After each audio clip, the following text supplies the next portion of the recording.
Laptop আর desktop, যেমন 4 GB RAM, 500 GB hard disk আছে। Okay, এগুলোর মধ্যে চাপানো রয়েছে 64 একটা উইন্ডোজ 10 বা উইন্ডোজ 11।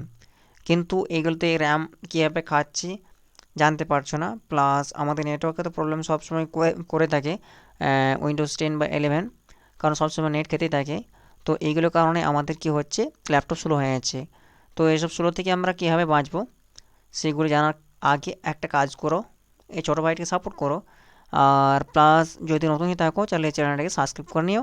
আর যদি যদি ভিডিও ভালো লাগে থাকে, যদি লাইক শেয়ার কমেন্ট করতে ভুলবে না। ওকে, চলো শুরু করা যাক। সর্বপ্রথম আমাদের যে কাজটি করতে হবে সেই কাজটা হচ্ছে আমাদেরকে ফাইল ওপেন করতে হবে।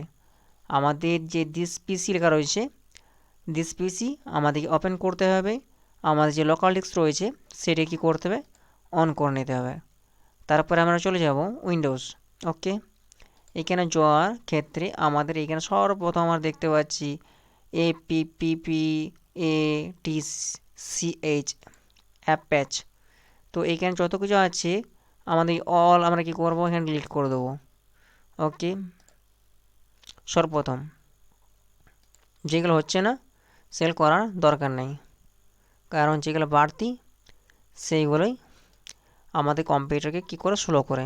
ওকে, এখানে এখানে করে দেবে do this for all current item, এখানে স্কিপ করে দেবে। ওকে, এখানে কাজ শেষ হয়ে গেল সর্বপ্রথম। এরপর আমাদের যাব আস্তে আস্তে করে নিচের দিকে নামাবে, নিচের দিকে নামাবে, নিচের দিকে নামাতে নামাতে দেখতে পাবে আরও জিনিসগুলি। এখানে একটা আছে, এখানে এটা করবে না, এখানে অনেক কিছু আমাদের সফটওয়্যারগুলো আছে সেগুলি প্রবলেম আসতে পারে, করতে পারো এভাবে যে এভাবে ডিলিট করে নেবে। ওকে, স্কিপ করে নেবে। এরপর আমরা চলে যাব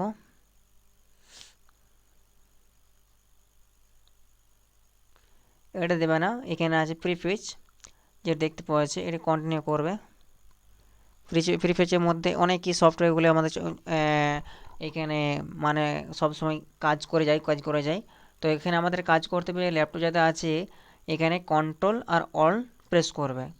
প্রেস করার পর আমাদের কি করতে হবে, রাইট ক্লিক করার পর আমাদের এখানে সর্বপ্রথম সমস্ত কিছু ডিলিট করব। যেগুলো থেকে যাবে সেগুলি কোনো ডিলিট করার দরকার নেই, স্কিপ করে দেবে, করা হয়ে যাবে। এখান থেকে আমরা কী করবে, বেড়ে চলে যাবে। এখানে আরেকটা কাজ আছে, সেটা করে দিলেই আমাদের সমস্ত কিছু কাজ এখানে শেষ হয়ে যাবে। এখানে টেম্প ফাইল করতে হবে, টেম্প ফাইল কোথাও আছে দেখতে হবে। এখানে টেম্প ফাইল যে রয়েছে আমাদের টেম্প ফাইলে যতগুলো ফাইল আছে সমস্ত কিছু কী করবে, টেম্প ফাইলে আমাদের আবার আমাদের কন্ট্রোল আর এ প্রেস করবে। কন্ট্রোল এ প্রেস করার পর রাইট ক্লিক করবে, রাইট ক্লিক করার পর আমাদের এখানে ডিলিট করে দেবে। ওকে, যে সফটওয়্যার থেকে যাবে বা যে ফাইল থেকে যাবে সেটি কোনো ডিলিট করার দরকার নেই।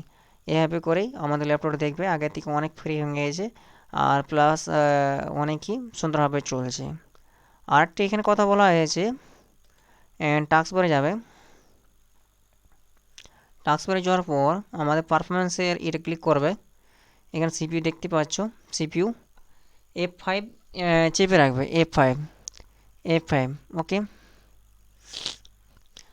মানে কিবোর্ড নেবে, কিবোর্ডে F5 ফাংশন কি ওটা দেবে রাখবে। দেখবে একটা কাউন্টে ভেসে আসবে প্লাস প্লাস, ওইখানে দেখবে সিপিইউটা বাড়ছে কমছে। ওকে, তো এইখানে অনেকে আমার ঠিকই আছে 55 54 এরকম আছে, মানে বেড়ে রয়েছে ধরে নাও। এটা আমাদের কি করতে হবে ওটা পরে আমি ভিডিওটা দেখে দেবো পার্ট 2। ওকে, তো এইখানে আমাদের কম্পিউটারে যে হ্যাংটা ছিল প্লাস যে অ্যাপগুলি আমার মানে ব্যাকগ্রাউন্ডে চলছিল সেগুলি কি করলাম, আমি ডিলিট করলাম। তো এই পর্যন্ত ছিল আজ ভিডিও। যদি ভিডিও ভালো লাগে থাকে লাইক শেয়ার কমেন্ট করতে ভুলবে না। আর চ্যানেল নতুনই থাকলে চ্যানেলটাকে সাবস্ক্রাইব করে নেবে। Bye bye.